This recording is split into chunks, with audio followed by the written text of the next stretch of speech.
Welcome to CSL TV, and I just hope you guys are having a beautiful, blessed day. Now, if you're new to the channel, this is just a review, reaction, and informational channel. Hopefully the informational part help you or someone out in life, and we just gonna watch some videos and talk about them. Now, some of the stuff I show you guys, I know you might be able to find it elsewhere, or you might not be able to find it elsewhere because we can't be everywhere at all times. So with that being said, to all the people that's been rocking with me, hey, I appreciate the love. I appreciate all that because we be watching some crazy stuff. Let me tell you what, let me tell you. But, you know, it's all love. Y'all be safe out there. You know what I'm saying? This world we live in, just be safe, watch your surroundings. And as always, let's get it. And this guy was eating him.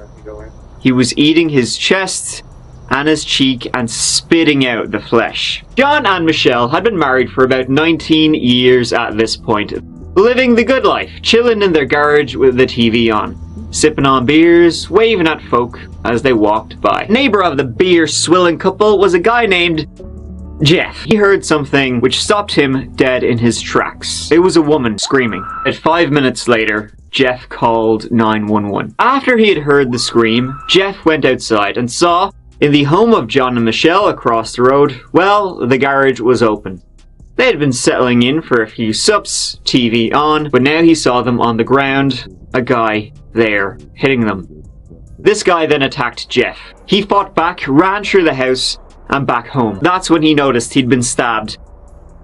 The police arrived a few minutes later and entered this load of shite. This guy, the attacker, was still in the garage, but he was on top of John, legs wrapped around him like a monkey. And this guy was eating him. He was eating his chest and his cheek and spitting out the flesh. They tasered this guy. Nothing, still chowing down. He overpowered them when they tried to grab him and handcuff him. He managed to fight them off, went back to it. They unleashed the canine. They started kicking him in the head. He was like a Superman cannibal. Eventually, they managed to get one hand in the cuffs and drag this guy, he was a kid, really, off John. This guy was now saying, kill me, shoot me, I deserve to die. He had no criminal history. He was 19 years old, and his name was Austin Harris. Austin was born in December 1996, a native of Palm Beach, Florida.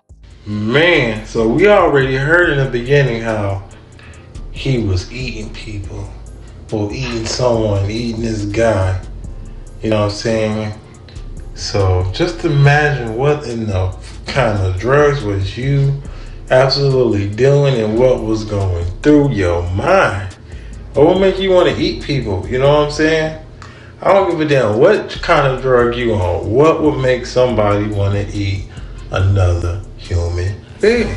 Austin was generally described by his good friend Sam as a playful, goofy, bit of a jokester, but just generally bang on. Growing up, he had intermittent depressive episodes, nothing major, but it was in July 2016 that things really took a turn for the worse. He would get more frequent highs and lows, and they would be more intense. He was home from school, obviously, during the summer, and in that time he decided he would become a popular rapper. He spent the weekend at his girlfriend's house, Katie. She lived in Tampa. That when he woke up, he saw monsters. These mental issues. It all happened very, very suddenly. I mean, this could have been under, the surface for years before finally exploding tragically for really everybody involved. The Friday before the attack, he flushed all his drugs as he was concerned about purity.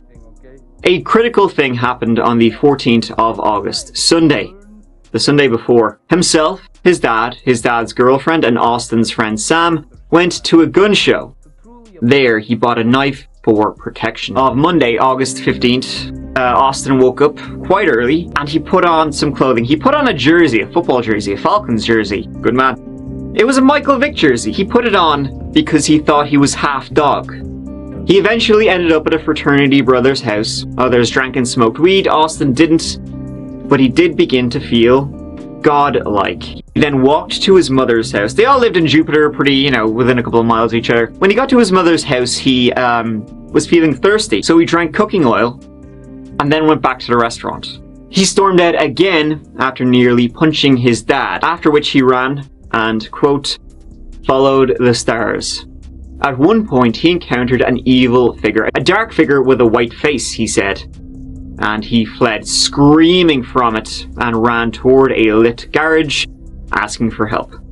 This was on Kokomo Lane. Next thing he remembers, he saw a woman screaming at him. He thought she was a witch, so he pulled out the knife he had bought the day before. He later grabbed a machete in the garage, and, well, next thing, Jeff called 911. This was a major surprise to pretty much everyone. They all thought he was off on something. Off his banana by having some kind of substance in his system. There wasn't. They did all the tests. At the hospital, Austin was still violent, fighting against his restraints, having to be sedated.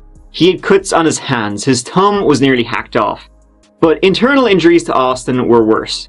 See, at one point during the attack, he drank some kind of liquid he found in the garage and knocked it back. Austin was at one point diagnosed, among other things, schizophrenia in particular, with clinical lycanthropy delusions, which is werewolf syndrome. He, could be eligible for the death penalty. I think, like, true crime is really about justice. The search for it, whether people get it or not.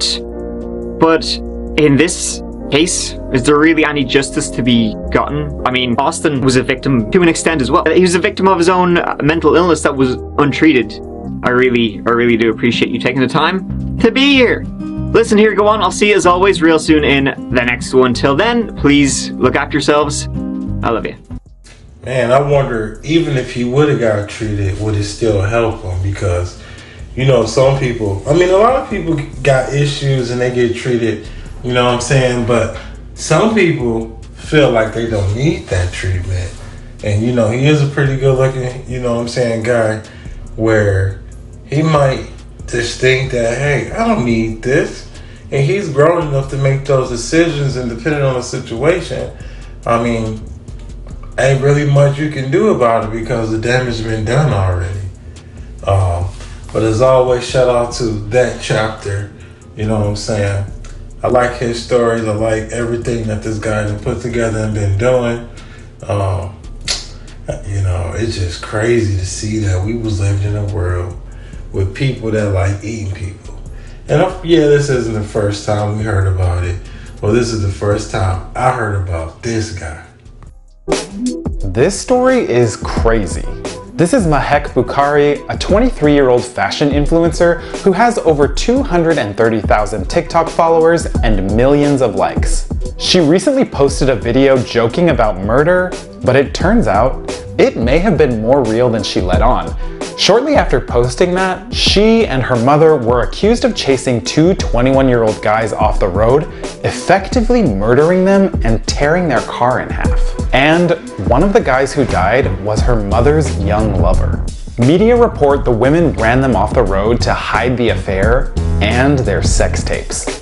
The 21-year-old apparently had an on-again, off-again affair with the still-married 45-year-old mother, and he couldn't accept when she tried to end things for good. So he threatened to tell her family about the affair and leak explicit photos and videos of her. That's when she turned to her TikTok star daughter for help, who had also recently posted this video about having an elite, very close relationship with her mother. The daughter allegedly messaged her mom this on WhatsApp. Quote, "I'll get him jumped by guys and he won't know what day it is." The murder happened last year in England, but the court just released all these details this week. The court also played a distressing emergency call the guy made to cops where he said they were trying to kill him before the car crashes and the audio cuts out. The prosecutor says the women did it to protect the mom's reputation and the girl's image online. They deny they're responsible for the pair's death. That was real messed up, but they both was in the wrong, you know what I'm saying? She's married, he fucking a married woman. You can't hide nothing from God, but at the same time, he should have kept his mouth closed because he already engaged in that type of activity. And when you make threats, I'm sorry, it don't matter what kind of threat it is. I don't take threats lightly. Nobody take threats lightly because now they gotta look over their back, watch over their shoulder, wonder why or when. You know what I'm saying? Like, ain't nobody trying to live like that. So, That's crazy. And just think about that car looked like it was on fire too. That shit was burning, you know what I'm saying?